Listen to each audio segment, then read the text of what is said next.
Welcome to Not Milk Never Milk. Subscribe if you're lactose intolerant. You start by preparing both programs so sharing is smooth. Open your PowerPoint, and if you use Notes, enable Presenter View. This gives you speaker notes while attendees see slides. Once done, launch Zoom and select or create the meeting. Make sure your microphone and camera are working. Close battery draining or confidential apps before you share.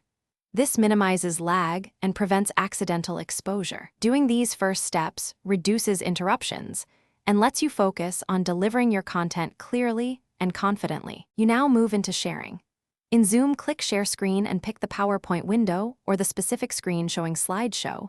Choosing the application window keeps chat and other windows private. If your slides include videos or audio, make sure to check Share Computer Sound so attendees hear media at correct volume. Once shared, use Zoom pointer or PowerPoint annotations to highlight items. These make complex points easier to follow. Finally, watch participant video thumbnails to gauge engagement and adjust pacing as needed. You finish by controlling navigation and closing cleanly. Use presenter view or keyboard arrows to move slides smoothly, and pause on key visuals so viewers can absorb details. When your talk ends, click Stop Share and then End Meeting or return to Gallery View for Q&A.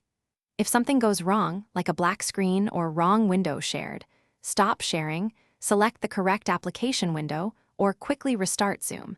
This resolves most display issues. Remember to stay calm. A quick retry usually fixes the problem.